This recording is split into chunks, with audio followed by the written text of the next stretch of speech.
And Mitch. that is Joe Khalil reporting live from Washington, D.C. this morning. Thank you, Joe. Now let's bring in Joel Rubin, who served as a Deputy Assistant Secretary of State during the Obama administration. Mr. Rubin, thank you for joining us. Now, why would Iran want to target John Bolton and Mike Pompeo specifically? It's great to be with you. And this attack, this thwarted attack, was deplorable. Thank goodness we have strong professionals at the FBI and the Justice Department tracking these kinds of threats down.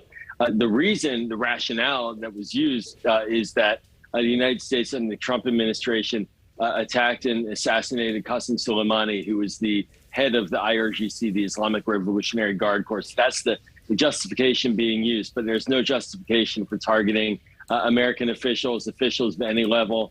And it's a good day that these individuals were caught before any real damage was, or one individual was caught before any real damage was done. Clearly, more work needs to be done to get the second. But this is good work by our FBI and DOJ. What is the point of charging somebody that is still in Iran and is very unlikely to ever come over here?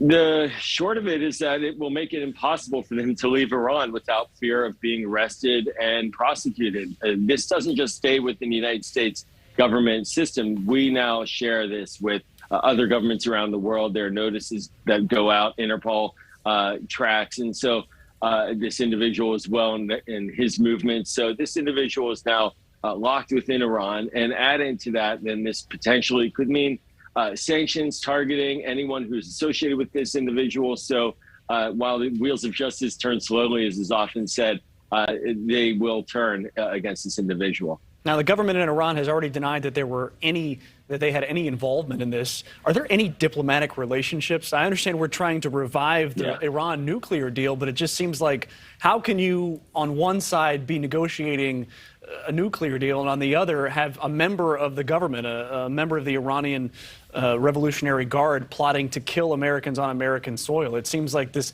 if whatever there was left of those diplomatic relations must be gone by now. Well, we're not negotiating with an ally here. We're negotiating with a regime, with a country that is an adversary, that is developing an illicit nuclear program, and we want to stop it. So that's the point of these diplomatic negotiations, to stop it, to get Iran to curtail its behavior, to ensure that it's verifiable that they will not get a nuclear weapon.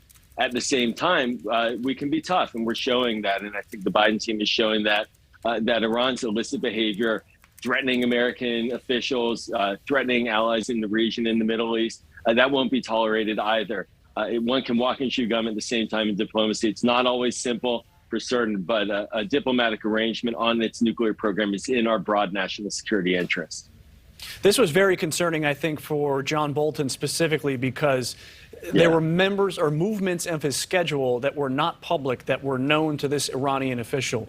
Does John Bolton now have to go look around his inner circle and say, which one of you guys is a spy?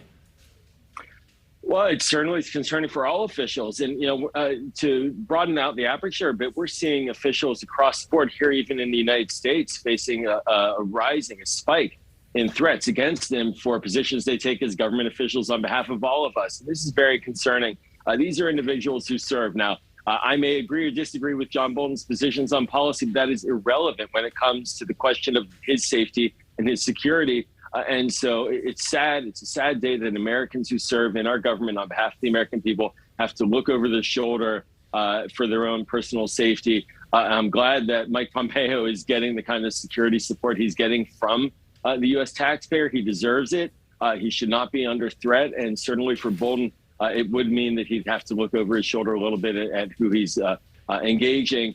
And that's a very unfortunate situation. As you said, good work by the DOJ, making sure they caught this plot, nipped it in the bud, and prevented it from happening. Joel Rubin, the former Assistant Deputy Secretary of State, thank you very much for your time. Thank you for watching. Go to newsnationnow.com to find NewsNation on your television provider. And don't forget to click the red subscribe button below to get more of NewsNation's fact-driven, unbiased coverage.